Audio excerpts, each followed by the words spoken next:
better welcome some people in. Hello, everyone. Happy Friday drinks for another Friday with your friendly neighbourhood nammers.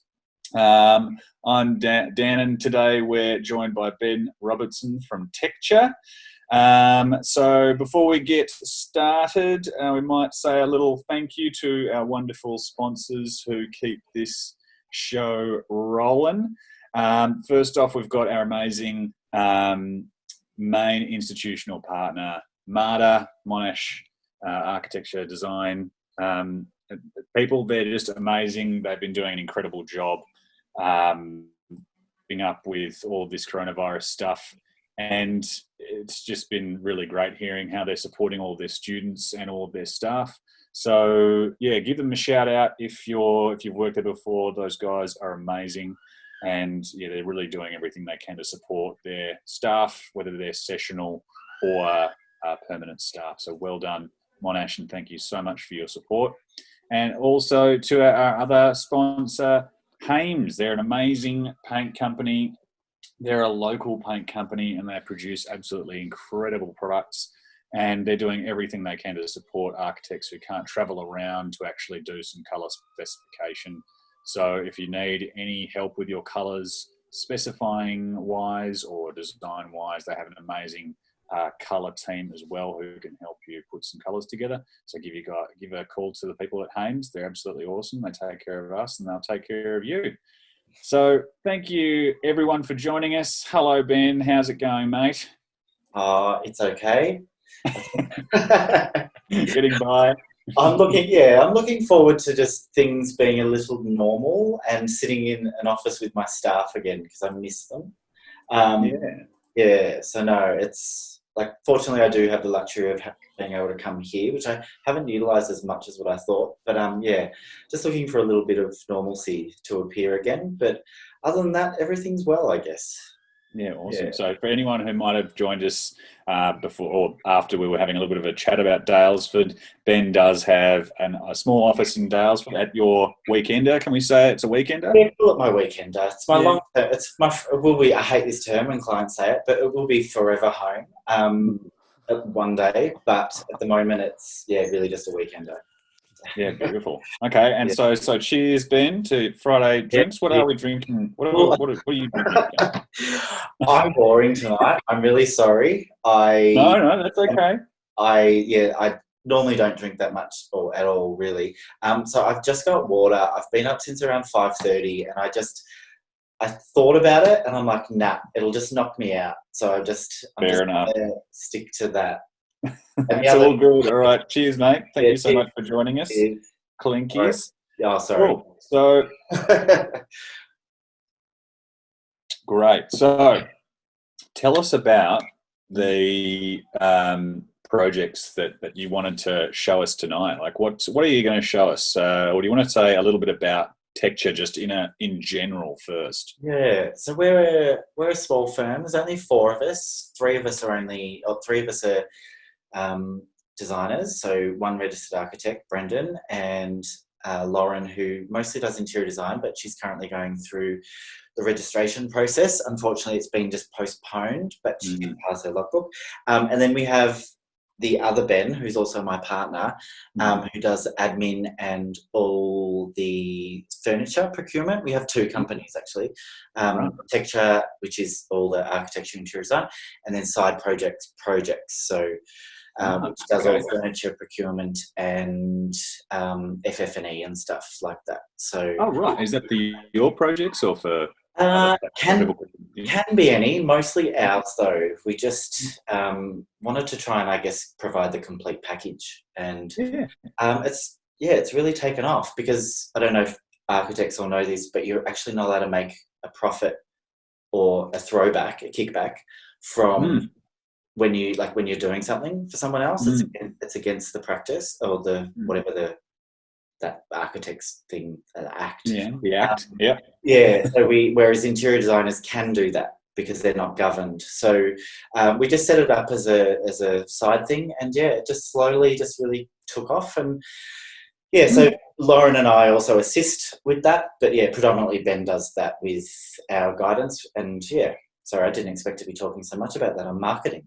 Um, That's all right. We want to hear about what you do, so that's totally fine. Yeah. So there's literally the three of us. We focus on mostly private residential. We've got a few multi-res, but we do only like to do boutique ones.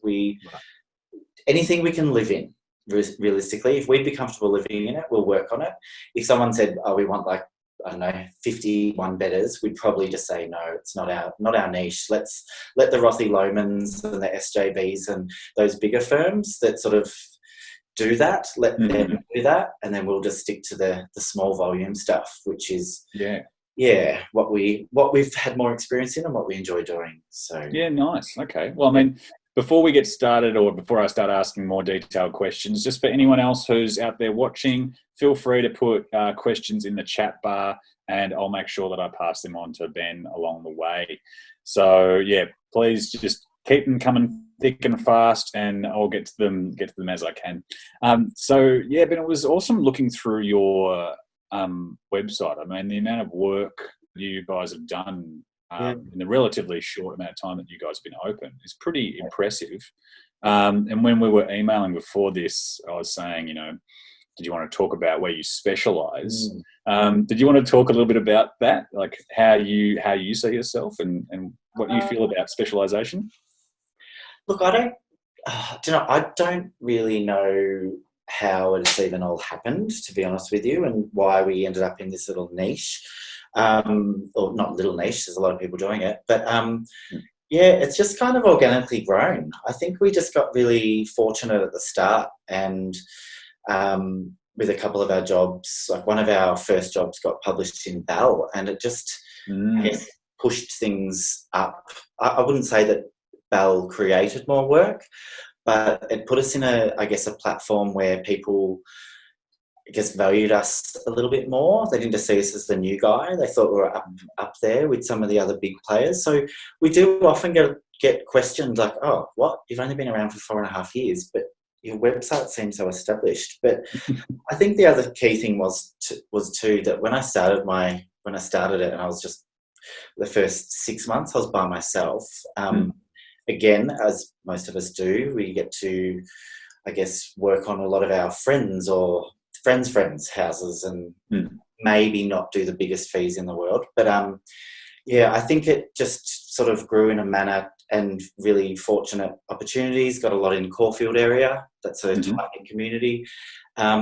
But yeah, I don't really know how we ended here, but we always come up against some of the big names. And we have a saying, or Lauren from the office sort of coined it, just hashtag totes emosh, because I am quite emotional, and I do often just get a bit overwhelmed with some of the opportunities that we're given. So, did I intend it to be specialised in this sort of, like, I'll say mid level? We're not high end. We're not sort of I won't say low, but we do, design in a manner that has a high end sensibility, but just using materials and things in an economical manner, smart manner. I can't take the credit. I do need to thank the others in the team, because they are meticulous with their detailing and bringing everything to life. So I think I've just been fortunate on many fronts that even like Lauren and Brendan, they've both been with me. Lauren, I think 3 years, Brendan 2.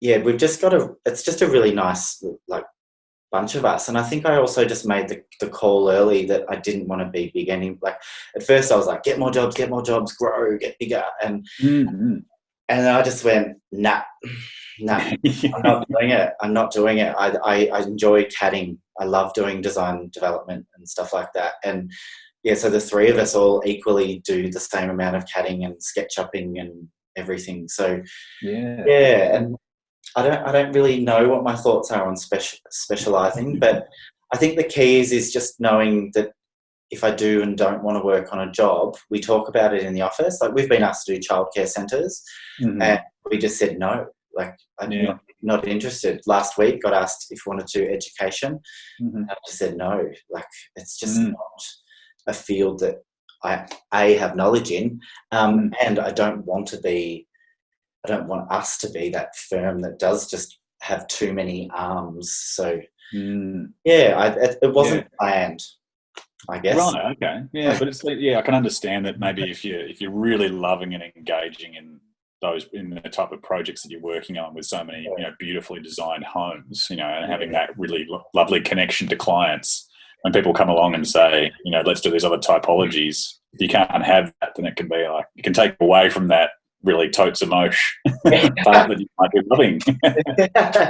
You're on it. You already know it. You'll be using it and stealing it. I'm going to be using it forever from now on. So we might as well just jump in if you wanted to start talking about a couple of these projects. Yeah, well, I chose these two just quickly because I recently tried to present them for the Architecture Awards. Now, anyone that did present for the Architecture Awards probably found it a little bit strange this year because it just, I don't know, there's something, like you didn't even have the option of having a Zoom or a video, so I couldn't even see a reaction. And I just walked away from the experience feeling a little bit deflated, I have to say. No disrespect to the AIA, but I just didn't feel like I really got to sell the projects in the way that I would have liked to if I was in an auditorium or whatever, with how they normally would do it. So I just it must be really hard not being able to gauge people's reactions or they're leaning in, all that sort of stuff.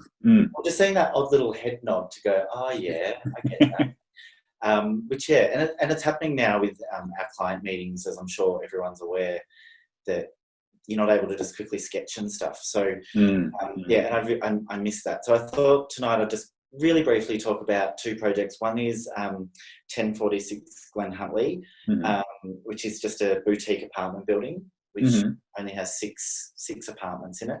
And then the second one is our BBW house, which is probably been our most expensive house that's finished, and probably also had the most traction in terms of media, which has resulted in quite a windfall of new projects. Yeah, lovely. Yeah. Okay, and with the media side of things, sort of I'm circling back to the Bell stuff. Yep. I remember talking to someone at NAM once just about, the following up with media. Do you subscribe to doing a shotgun approach to as many magazines as possible, or do you think it's better to aim for the Bells, the Living, Vogue Living, or is it the Architecture Australia houses sort of side of things? I think it's project specific. So we've had about 5 or 6 projects in Inside Out. We've had about 5 in Bell. We've only had a mention in Vogue. We haven't gotten there yet. We were lined up and then they cut us at the last minute, assholes. And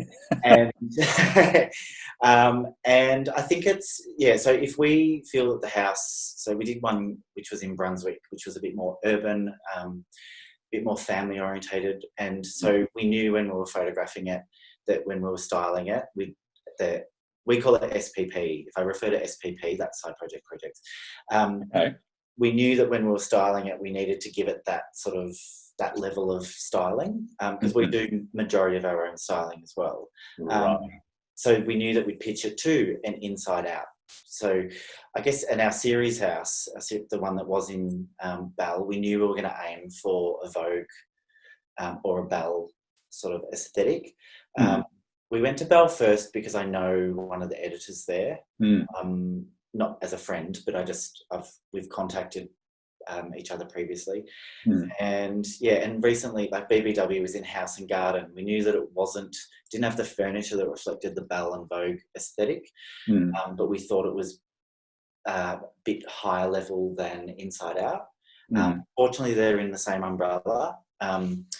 And Tanya, who is now the editor, was at Bell, but so I knew her, I've met her, so I just flicked it onto her, and they picked it up and ran it. They fast tracked it. So I think we kind of have an idea of where we're going first. We don't just finish it, shoot it. We plan that first. We talk to our photographer as well. We're like, we make sure we're aiming for this magazine. We don't like to hedge our bets. I think that's a little bit, I think it takes away if you just go and do something on a whim and then just try and push, I think that just takes the heart or the meaning out of why you did it. That makes any sense? And can I just quickly also say, we don't shoot our projects for magazines. We shoot them for ourselves, and then the magazines that's the bonus. Right. So, okay. Yeah, it's never about the magazine. That just happens to be a bonus. Yeah, definitely. Yeah. All right. So should we see some of these projects? How dare you cut me off, Dan? How dare you? I'm sorry, mate. I'm sorry. I know people are probably at home chomping at the bit, really wanting to see some of your work. Yeah, that's right. So what do you want your signal to Kataba to be? To just flip to the next slide. Oh, look, I'll just say next. I'll keep it simple. There we go. Back to a classic. Yeah. So look, we don't need to show. I just flick through these are the renders. I just wanted people to see the renders first, so you can just go next. Do I say it or do I type it? Yeah, you can say it. Oh, yeah. So just to give you an idea of what was originally rendered versus reality, I find that whole process of render and reality very intriguing. I think we see a lot of shit built, but when you look at the render, you go, oh, hang on, that looks nothing like. Next. So this was a really exciting one for us because it did actually look like the result in the end. Oh, good. Okay. Next. Am I frozen or is it frozen? No. Maybe Kataba's screen is frozen. That's all right. Maybe. There you go. That's just an angle. I've only got a couple of pages for this. I didn't go overboard because I wasn't sure if he's just typed there as like. So there you go. Just keep it on this page. So you can sort of, I guess, get an understanding of how it does actually reflect the renders.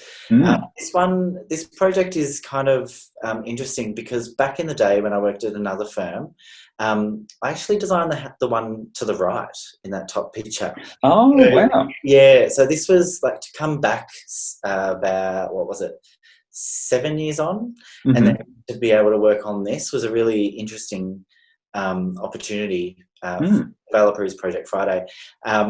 Because whereas the one next door had 13 apartments at around 60 square metres, 2 bed, 2 bath, talks back to what I was saying before, don't like to work on things that we wouldn't live in.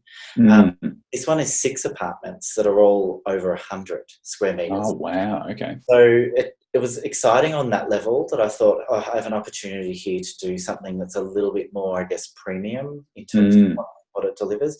But it's actually located like in 2 doors down from an Art Deco factory. Opposite, it's got an Art Deco building.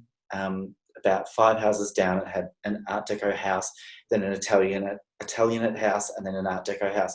So we sort of went, oh, well, why don't we actually do something that's a little bit more contextual related, as opposed to volume massing and how much NSA I can achieve, and just worked within the res code. Worked with council, had 3 objections. Council pretty much said no to those objections and gave us a permit. So it was just a really, really rewarding process for us. But you can sort of tell from the aesthetic it takes a contemporary kind of deco nod without being too kitsch. Not too kitsch. Subtle curves, just horizontal bands breaking up, sort of, I guess, taking cues from the sort of the walk-ups that you see around Caulfield, St Kilda East. This is in Caulfield, sorry, I forgot to mention it. So just, I guess, giving it a more contemporary vibe, making sure our balconies weren't glass, going with the solid brick upstand like you would see in a old walk-up, and what does make an apartment more livable, or what would stop people putting bamboo sheets on their balcony, I guess, in essence. But yeah, just quite just clean, refined. You can see there's a sort of structure in the window alignment, and that's sort of how we like to design a lot of things anyway. It's not about how far we can, I guess, push the idea of facadism or sort of wow factor. It's just about making sure that what we deliver is respectful, just clean, restrained, Absolutely. It's amazing. I'm just loving all of the interior details as well, which were actually built that seemed to be in the renders before. Yeah. Did that ever come up with the client or the developer? In terms of Like them saying, "Oh, we need to value manage some of these things out," or were they gung ho all the way? They did value manage a few things out. So Mm. you can tell by the top of the glass. Obviously, they wanted to keep the mirror in the bathroom rectilinear, so they did their form. So yeah, but the kitchen is almost identical to what was fitted. They still did the horizontal and vertical route lines to the kitchen and the bathrooms. They still did the spiral in the stair. And fortunately, this builder slash developer, they must have been really connected. We were only talking about this over Zoom, the three of us today. I don't know how, but he got like the natural stone you can see in the foyer for like 40 or 45, I think it was, dollars a square metre. Now, I know you can't get it for that price, a natural stone 600 by 600 tile at that price. So, yeah, I kind of think we were very lucky. They built it for around 3 million, which works out, I can't remember what the square metre rate is.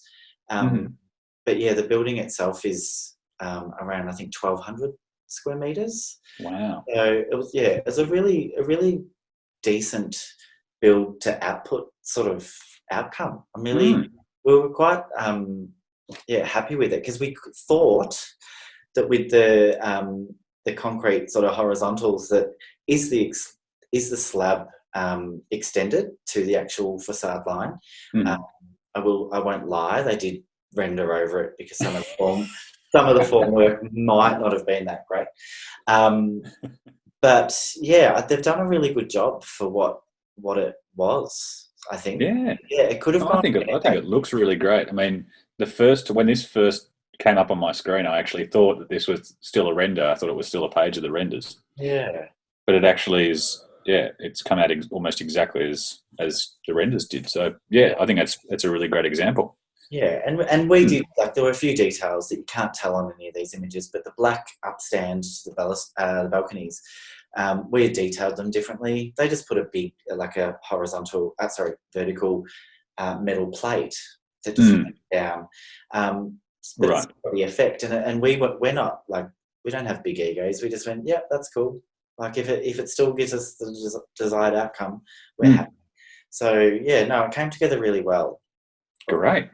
Oh, that's really good. So, off the back of this, would you say that this is sort of the maximum, like, size-wise for apartments that you feel comfortable with? Did this feel like it was a good fit for multi-res for you guys? So this was, at the time, it was the first one we ever did. So I think a lot of people do this. So Tecture started in December 2015, and this job number is 1615. So it's our 15th project for 2016. And it was early on in the year, and at the time we were like, yeah, that's probably the biggest we could do. There was only 2 of us by that point, I think. But we currently got one under construction that's got 13 apartments in it. Oh, right, okay. Yeah, but they're all over 120 square metres. So, right, okay. But I guess that's, as you were saying at the very beginning, you don't like the idea of, or you prefer working on apartments that are a decent size that you could see yourself living in, as opposed to projects which are all maxed out with single bedroom or studio apartments. Yeah. With the minimum size that you can get away with. Yeah, I think 3 levels is probably the sort of where we. And again, I wouldn't knock back 5 if it was like a infill site in, say, Collingwood or something like that. But yeah, I think the 3 levels sort of, or even 4 level, as soon as we start getting to where you need to go through like DELP and all those, or through the state government, like that, that's where I kind of just go, oh, nah, we don't really have to, we're a small team. We don't really have the capacity to start sending staff off to consultant meetings every week and like that. So they need to be manageable, because then we would need to grow to 4, 5 or 6, and it's just not where we want to go. Yeah. So that's understandable. Yeah. And I think that was the only page. I think I only did 2 pages for that. I didn't want to go too far. So we'll probably push next. And I think it goes to the next project. Yeah. So this was also presented recently at the Archie Awards. Mm-hmm. It's a heritage. We get a lot of work in. Sorry, I just cut myself off. We get we get a lot of projects in Geelong, and which is great. All four of us have either lived or worked there. Okay. I studied down there. My partner lived down there. Lauren, her family still live down there, and Brendan was working down there. So we obviously all have some type of connection down there. And I'd probably say out of our 160 or so projects, probably about a third are all Geelong-based or surrounds, Bellarine and Lorne and Deans Marsh, et cetera, et cetera. So this one, we've established a really good relationship with Built by Wilson, who are a building company, because I am friends with the wife. Her and I knew each other when I was at uni, and her extended family, and then that's just evolved. And then Lauren is connected to some of those friends as well. It's just Geelong, any rural town, is very, like, everyone knows everyone. So 2 degrees of separation. So this was the second house we did with Built by Wilson. We're currently doing a third house with them. And when I say their own house, so the next one that we're doing with them, which is under construction now, they're flipping. But this one is hopefully their last house, because the other one was Bellarine Pavilion House, which is on our website. And but that was a bit small. And they had another child, so now they've got 4 children. So this is a heritage overlay in Newtown, 960 square metre block. And they just were like, okay, every time they move, they upgrade. So they didn't have a pool, now they've got a pool. Right. They didn't have a gym, now they have a gym. Didn't have an au pair's quarter, now they do. No, and what is, and just excuse my ignorance, but what does BBW stand for? Built by Wilson. Built by Wilson? Perfect. Yeah, that's their construction company. Right. Matt Wilson is the director there. So we've got about, I'll say 5 projects with them under construction right now in the Geelong area. So it's been a really good relationship. And you can probably go next. This house is kind of probably, I'll say our most, we were talking about it again over Zoom yesterday with the staff, probably our most accessible sort of house. People look at it and they can connect to it. It's not... Okay, so it's, when you say accessible, do you mean visually and design-wise? Yeah, visually and design-wise. Okay. It's not... if I revert back to what we were saying before about like magazines levels, it's not too high end. It's not pitched too low. It's just in that comfortable zone where it's warm. It's just got a really pleasant feel about it. So you could probably go next. But it is a big house. It's around just under 600 square metres. But holy guacamole! That's with a two-car garage and the guest wing or guest house, which has its own living room and stuff. There's like 4 bedrooms, 3 living rooms. But it's just really, I guess, the texture on the outside comes inside. You can see that on the right image. We always use some visual tie back to the interiors, so you can see the tile that we chose. Even Kit Kat tiles are trending right now. When we picked them back, this is job number 1624. So when we picked them, they weren't trending as much, but anyways.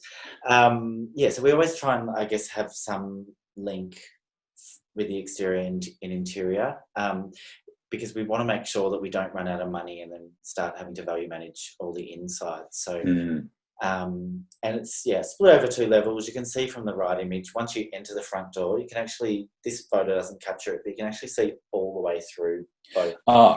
And okay, so this view on the right, is that us standing sort of in the front door as we're looking in? Correct. Wow. Okay. Yeah, you can actually, if Shannon McGrath shot it, if she was standing like 5 steps back, you would have been able to see the window through both. So Right. maybe not the best feng shui, however you say it, principles, but hey, just put a bowl of water near the door. That's right. I'll sort it out. Well done. Done. Yeah. Yeah. And next. So I guess the back is, I think it's the back that comes up next. I probably should have showed it I've got my computer next to me. Oh no. This is just a view of the mudroom to the side. She parks at the front. The husband or the builder parks in his garage / tool shed at the back. Mm-hmm. So just a little mudroom, little foyer that you enter in first, has a timber door. That connects direct, because we've got a level change. You can kind of tell there by the brick base to the left. Yep. Yeah, so when you enter, you're at a higher level, and that's what allows us to do that sort of view through. So that, I like the herringbone bricks as well. Yeah, so that was actually Bethany Williamson Landscape. Actually, we did a lot of work with her. She did the landscaping on this one. So yeah, she does a great job. She works. Yeah, she's got, I think, 3 or 4 projects that she's doing with us right now. So Great. yeah, good choice there, Bethany. You're not here. Good choice. Next, and you'll just quickly note that there is a bit of colour play in some of these images. And that's the powder room on the left, laundry on the right. Next. And you got the shape of mirror that you're after in these projects. So. Yeah, I did. We did. There's a similar one that you can get from Reese, but these are actually all custom cabinets. So very happy that they went with that. So you can still see here in the kitchen that the idea of the vertical cladding comes through in joinery moments, and we continued that with the fluted glass to the back of the bar. Probably just go next again. But you can see in these images that it's not repeated so much that it sort of disappears. Like, it's these nice little moments that sort of pop. They're just little pops. Not too themed is what I like. That's to say. Perfect terminology. Yeah. Sometimes that can be a little bit. I'll refer to it again, kitsch.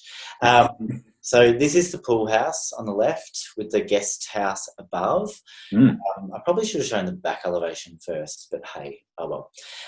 The right image is just the dining and kitchen. That has a double height void, which you'll see. Is the image on the right, is that in the pool house? No. So this if you were sitting at the dining table looking out the window, so to the left, you would look directly to this pool house. Right. Okay. So they're in the same line. Okay. Yeah. And next, and this one we styled ourselves too. So this is the dining area, which the pool's just to the left out that window. That door does slide away. It's got a glass balustrade behind it. There is about a 1.2 metre drop. Those are some massive sliding doors too. Yeah, 3.4 meters high. Yeah. And how wide? That room is about that. This house is huge. That dining table is like 3.6 metres long. It's ridiculous. Right. Wow. We've got 10 chairs. We'd had to take 2 out. Yeah. Yeah. But I think they're about 2 metres wide each. Right. Wow. Yeah. That's huge. But the quality of light, I mean, it makes sense, doesn't it? It just looks so beautiful, light and airy. Yeah, and it actually, you don't see it on this, but there's a timber screen also outside. So it goes windows, glass balustrade, timber screen.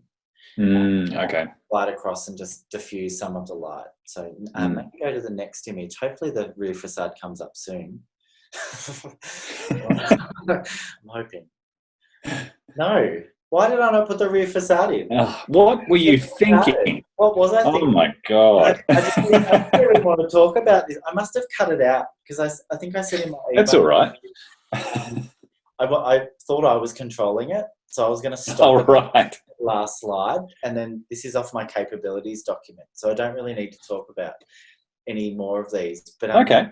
But that's cool. I mean, I think I thought I had it. You've probably all seen it on Instagram anyway. It was pretty heavily documented then. Yeah, it was the local project S Living and Design Files are doing it next week.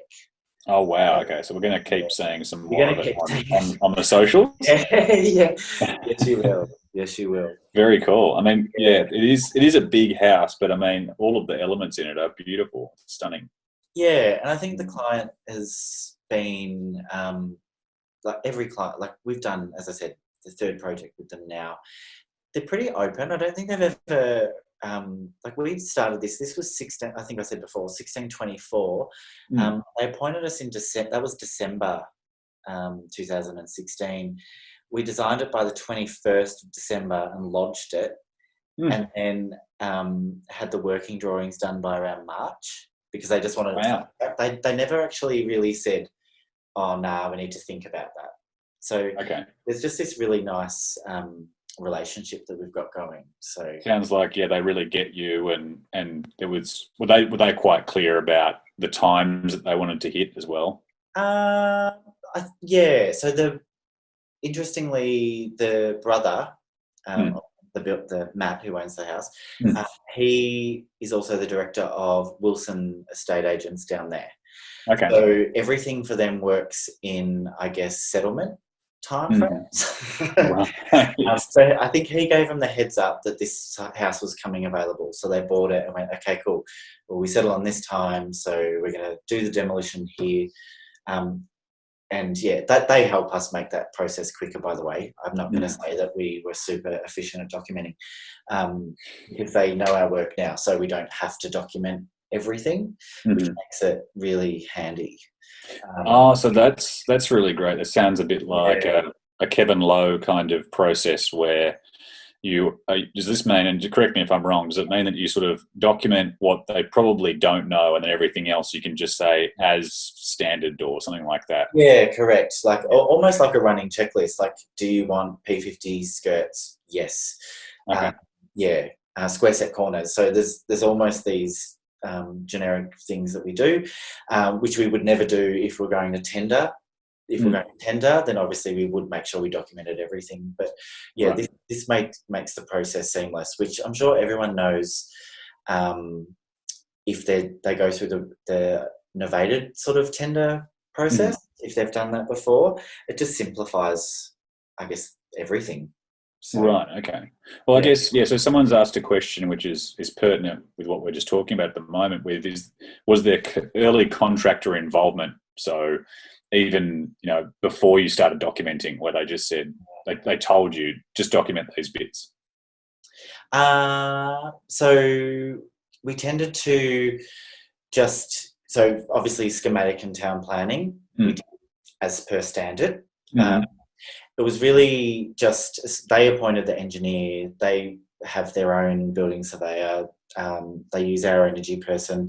We just sort of still tried to document it. So we still gave them everything the building surveyor would require. So Mm-hmm. we did our RCPs, section Js, elevation sections, coordinate the engineer. But it was really probably just that sort of, just those finer details for the overall build. Mm-hmm.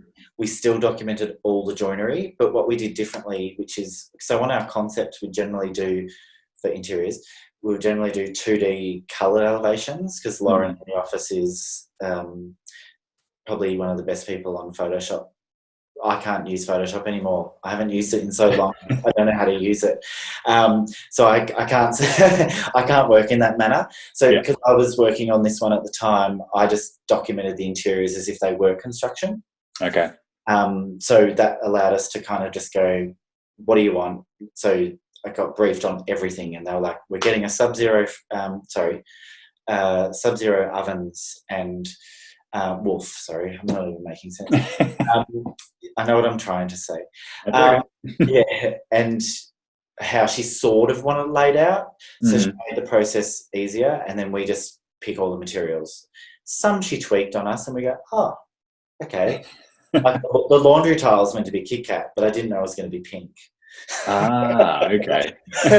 So she just went there to order it, and then went, oh, I'll get the pink one. But it looks good. So we don't stomp our feet or throw it or get totes of mosh about the decision. So yeah. Oh, so totes of mosh works two ways. It can be two ways. a connection, but it can also be Yeah. be offended. Yeah, because if you have a shitty day with a shitty client, which we try not to have, but yeah, that still can obviously negate the whole totes emosh vibe, but just in a different way. One's heartwarming, one's a, excuse my language, bit of a brain fuck.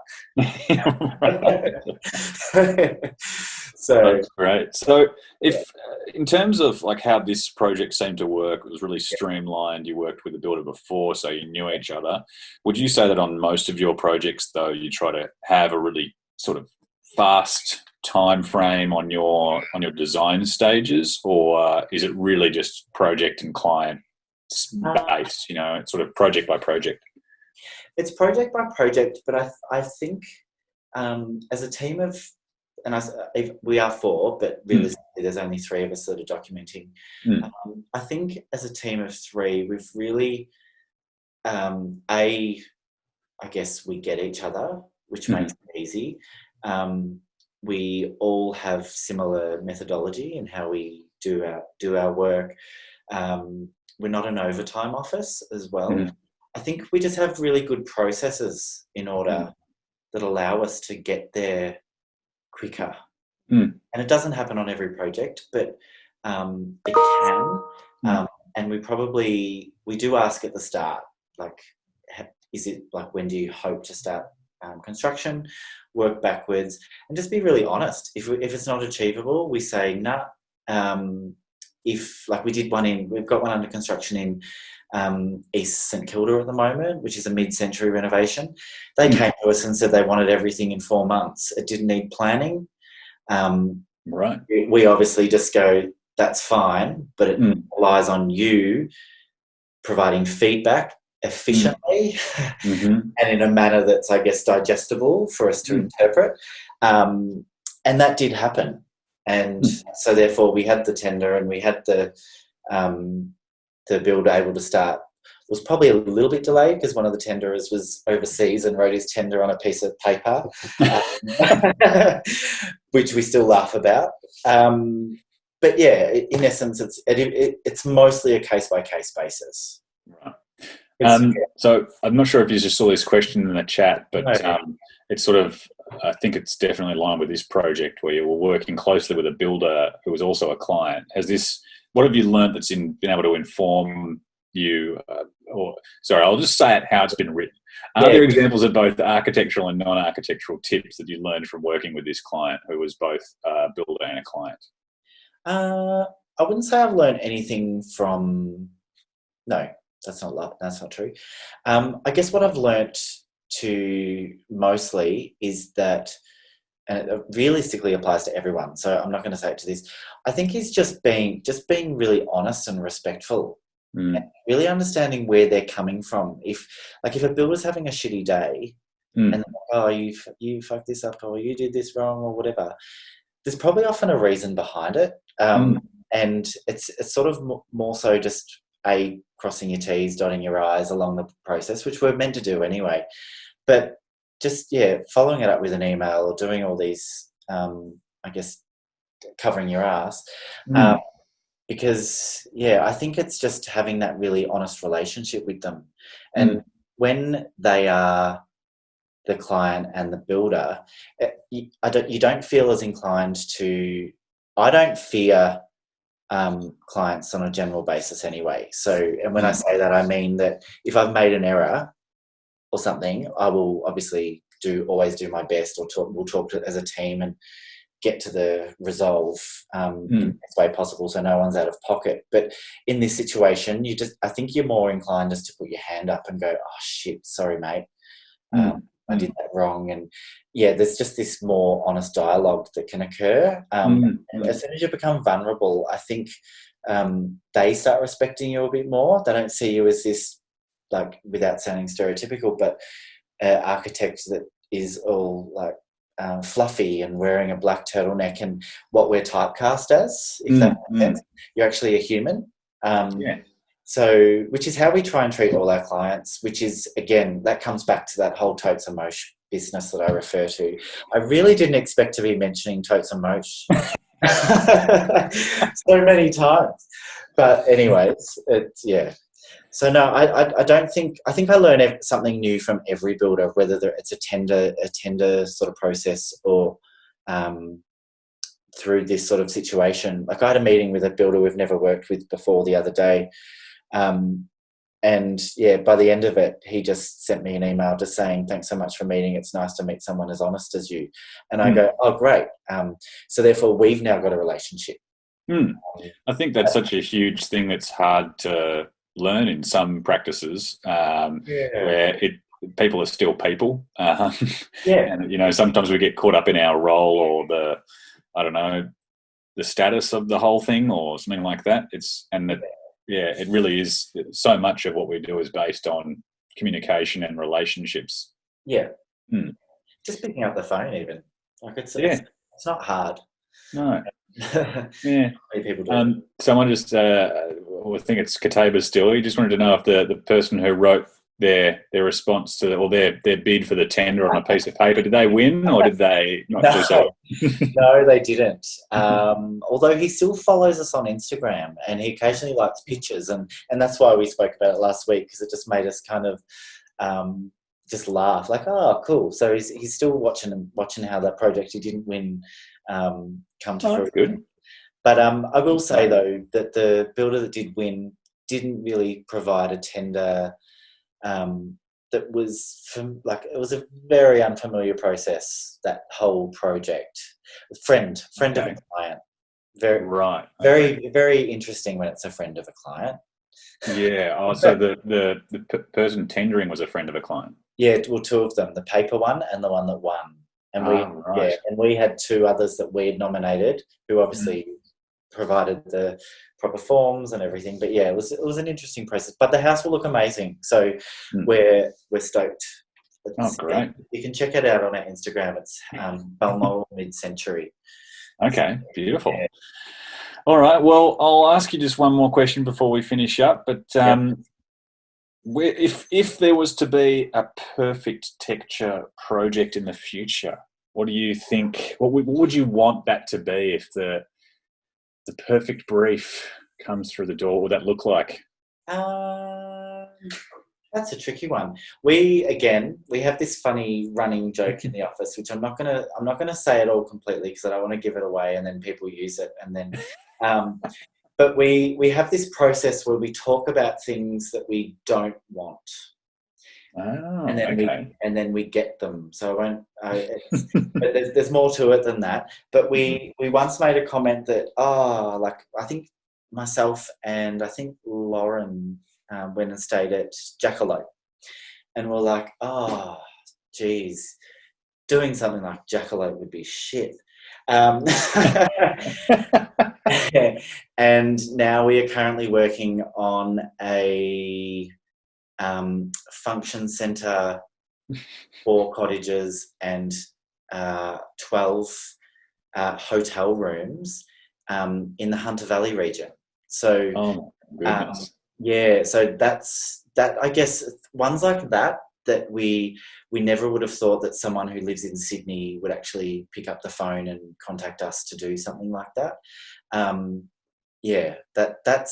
That's not the, I guess, dream project, but I guess why I even brought that up is that 4.5 years into starting this company, I thought that we'd probably still be doing renovations and like that. And just to see that we've done, like, we've got a beautiful, we haven't photographed it yet, we've completed a really beautiful concrete home in Albury, and stunning. And now we've got this one in Hunter Valley, and I don't know, it's just they just come from nowhere and they surprise us, and where they come from and how people hear of us. It's like even the Albury concrete house, that came because a builder in Melbourne who lives in Echuca and flies his plane down every Monday and parks at Essendon Airport liked us, and then referred us to his mate in Albury, and I'm like, oh wow, what are the odds? I